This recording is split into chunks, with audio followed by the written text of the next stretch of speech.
This video is sponsored by NordVPN. So today's video is going to be a bit different, as I'm going to include a lot of opinion. Because, to be honest, the EU has frustrated me so much ever since the attacks on Iran by the US and Israel. And that's because the EU's response, and that of its member states, has been, well, anything but united. I mean, let's go back 10 days and actually look at what happened. So after the first strikes on Iran, it was a scramble in the European Union to get a message out. And to be honest, incredibly, the two presidents of the Union, so, Ursula von der Leyen, the president of the European Commission, and Costa of the European Council, actually produced a joint statement calling for maximum restraint and basically saying that there are sanctions in place against Iran. I mean, at least it was joint and the two leaders got together here.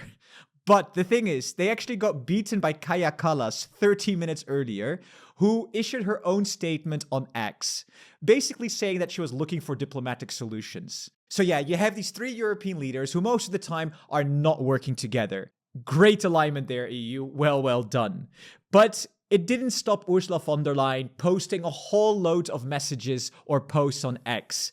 And this one right here really made me laugh. It's an absolute gem. It basically said that following the ongoing situation in Iran, von der Leyen's going to convene a special security college on Monday. Yes, on Monday. So the world is literally breaking out in a potential World War III, and the EU has such good work-life balance that we're just going to postpone everything until Monday. I mean, the memes about this on all of the social networks were completely spot on and completely deserved. This is quite frankly ridiculous. Another meme that I really enjoyed was this one right here, because it also shows the truth of the matter. We are just bystanders making strong statements, while the rest of the world, like in this meme, dance and do their own thing, not caring at all what we have to say about it. That was the EU response. Let's wait till Monday. But if we look at our member states, the 27 countries in the EU, the response wasn't much better. Because of course, these 27 countries each have their own foreign minister, and each of them have a prime minister or a president, who of course also have their own opinion. And if we summarize very high level of what they said, 7 countries seemed kind of sympathetic to the cause of Trump and Israel launching these attacks against Iran. 19 countries were a bit more diplomatic and more concerned, and only one, Pedro Sanchez's Spain, condemned the attacks very harshly. So yeah, as you can see on this map right here, it's a very non-unified response from the member states too. And as an EU citizen, this frustrates me so hard. This war in Iran affects us. It affects the oil price. Prices are going to rise for all of us, and our leaders can't get their act together to make a joint statement or a joint position in the European Union. Even if we look at individual leaders like Friedrich Merz, right? The leader of the most powerful country in Europe. You might think, okay, maybe he will present a clear European position on the matter of Iran. But this is what we got instead. He actually traveled to see Mr. Trump in the Oval Office. And when Trump started slagging off Starmer in the UK, and especially Sanchez in Spain, Merz was literally quiet. I mean, just have a look at this. Like Spain has been terrible. It started when every European nation, at my request, paid 5%, which they should be doing. And everybody was enthusiastic about it, Germany, everybody. And Spain didn't do it. And now Spain actually said that we can't use their bases. And that's all right. We could use their base if we want. We could just fly in and use it.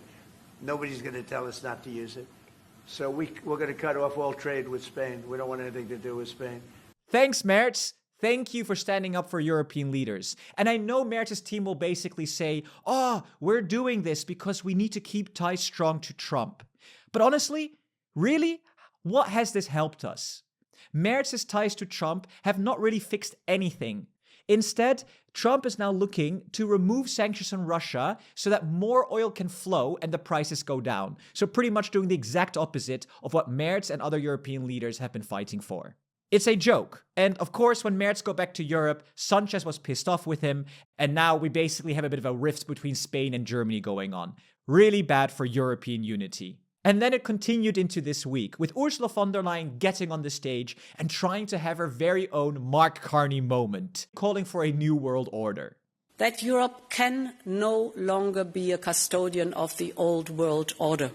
For a world that has gone and will not return. We will always defend and uphold the rules-based system that we helped to build with our allies.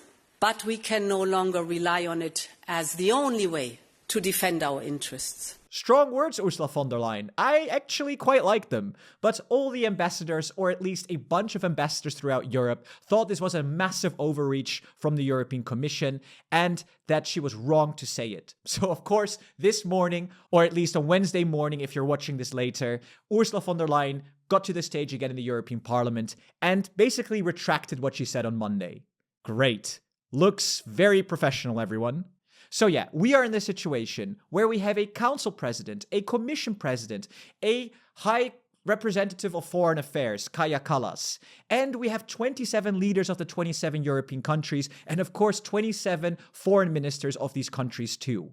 Guys, who leads this ship? If I was Trump or any other leader, I really wouldn't know who to call either. And I really wonder, how many more crises do we need until we finally do something? We've had the financial crisis, we've had the migration crisis, we had COVID-19, we had Ukraine, we had Venezuela, now we had Iran.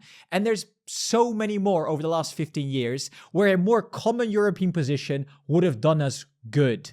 So, let's act. And there's many different ways that we can act. Because of course at EU Made Simple, we love playing with solutions. And I think there are two solutions worth discussing. The first one being wildly unrealistic, but still by far my favorite. And that is treaty change. Reforming the EU. And maybe even creating a European constitution.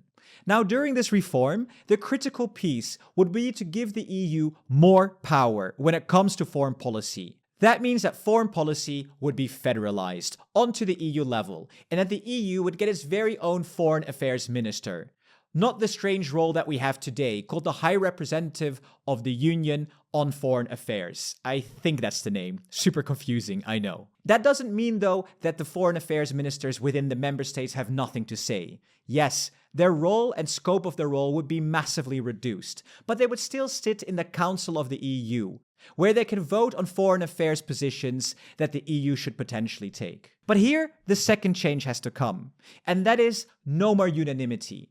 So while these foreign affairs ministers sit in the EU, they should no longer have a veto. They decide on things by qualified majority voting. And whatever they pass with QMV will then become European Union policy. Now, while I really like the idea of treaty change and improving our union, it's simply highly unrealistic. We need unanimity to start a process like that. And there's simply not the demand among many member states to start this process. Which brings us to the second option. And this option really is a little bit more radical. And that is creating a structure outside of the European Union framework. And we could call this the European Security Council. And how it would work is that a number of countries, let's say to make it viable, Germany, France, Spain, Poland, Italy, and the Netherlands or the Benelux countries, and hopefully many more, would then go ahead or go at it outside of the EU to create a unified foreign policy. Now, the way this European Security Council would work is kind of the same as I explained before if the EU were to reform. We would have one European Security Council foreign affairs minister. That person would represent this group of countries on the world stage. And the national foreign affairs ministers would work into this person. So they would of course still vote on foreign affairs issues, but here also a qualified majority would apply. No more unanimity. And of course, this format could go even further. There could also be an integration of armed forces. First, maybe only procurement and a couple of brigades, and over time, a proper European army. Now, I know, it is controversial because this sits outside of the European Union framework, but there is precedent for this. You probably know the Schengen area. This actually started outside of the EU, where countries got together and decided to abolish passport checks in between their borders. And eventually, because enough European countries joined, this format made it into the European Union framework. Something similar could happen with a European Security Council. At least, I hope so, because something like this belongs in the European Union. So, these are the two options. And of course, I prefer option one. It's so much stronger and more beautiful if all of us, all 27 member states, reform together to make our union stronger. But if it comes to option two, or no option at all, I'd rather go for option 2 and take the Schengen route, and then hopefully get all countries on board in the future and implemented into the European Union framework. That would be best. Because guys, we need a more unified foreign policy. The way things are going right now, it doesn't work. So we need something to change. And with the world getting so unstable and tense, there's something else that becomes increasingly important, and that is protecting your digital privacy. And that's why today's sponsor, NordVPN, link in the description and on the screen, is so incredible. I've been using NordVPN for ages because it encrypts my connection wherever I am, whether I'm editing scripts on the train, answering emails from cafes, or using hotel Wi-Fi. I just turn it on and don't even think about it. And when I'm traveling, I can still access my paid services from back home. So everything works the way I am used to. But NordVPN actually does more than just the travel side of things.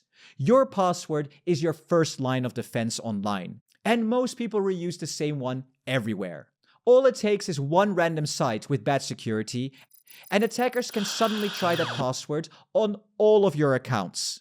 NordVPN's Dark Web Monitor alerts you if your details show up on hacker sites, and the free NordPass Password Manager helps you generate and autofill strong, unique passwords. You can get an exclusive NordVPN deal by heading to nordvpn.com/EUMadeSimple or using my code EUMadeSimple. That gets you a huge discount on a 2-year plan, plus 4 extra months for free.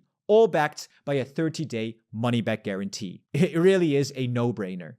Thank you so much for watching, and thank you to our presidents. Giuseppe Golaume HVDJ, Kiki Loxen Macier Mikael Nicola, Rashid Shauki Jan Steffen Unite Europe, Gent Martin Zigimantas, Martin and Ave Europa. Thank you so much for your support, and see you in the next video.